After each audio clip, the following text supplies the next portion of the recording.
Hello বন্ধু, আজকের recipe হলো চিকেন কারি।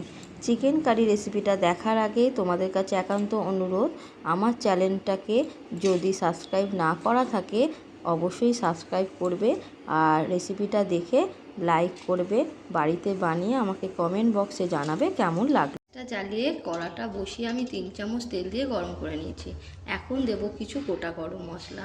ডালচিনিটাকে আমি একটুখানি হামানদিস্তাতে গুঁড়ো করে নিয়েছি, আর আছে একটু গোলমরিচ, এলাচ, তেজপাতা, জিরে আর শুকনো লঙ্কা দিয়ে দেব। ফোড়নটা একটু হয়ে গেলেই আমি দিয়ে দেবো কেটে রাখা পেঁয়াজ।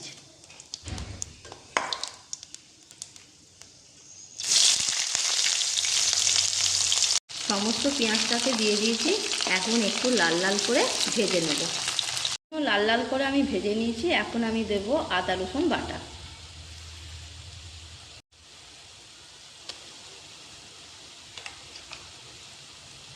দু চামচ আদা রসুন আর কাঁচা লঙ্কা বাটা আমি দিয়ে দিলাম, দিয়ে মিশিয়ে নেব। এখন দেব দুটো টমেটো। আদা রসুন আর টমেটো কুচি দিয়ে ভালো করে মিশিয়ে নিয়েছি।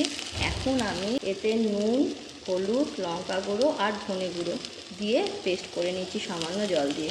ওই পেস্টটা আমি পুরোটা দিয়ে দেবো, মিশিয়ে নেব।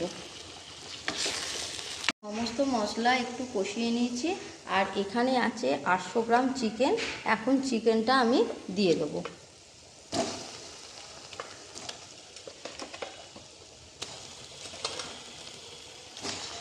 তো চিকেনটা দিয়ে খুব ভালোভাবে মিশিয়ে নিয়েছি। এখন ঢাকা দিয়ে এইভাবে কিছুক্ষণ কষিয়ে নেব। ঢাকাটা খুলে নিচ্ছি, দেখো কত তেল বেরিয়েছে। আমি এখনও জল দিইনি, জলও বেরিয়েছে আর তেলও বেরিয়েছে। এখন এইভাবে আর একটুখানি নেড়ে নিচ্ছি আমি। বন্ধুরা, ঢাকা দিয়ে আমি অনেকক্ষণ ধরে কষিয়ে নিয়েছি। এবার ঢাকাটা খুলে আমি জল দেব। আমি এখানে জলটা গরম করে রেখেছি, সেই গরম জলটা এখন আমি দিয়ে দেবো। কষা কষাই হবে সেরকম মতন জলটা দিয়ে মিশিয়ে নেব, মিশিয়ে ঢাকা দিয়ে দেবো। এখন আমি খুলে নিচ্ছি। দেখো মাংসর রঙটা কি সুন্দর হয়েছে।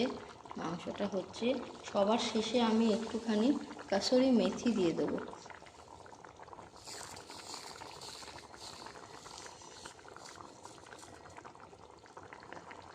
একটু মিশিয়ে নেব, এতে গন্ধটা ভীষণ সুন্দর আসবে। কাসুরি মেথি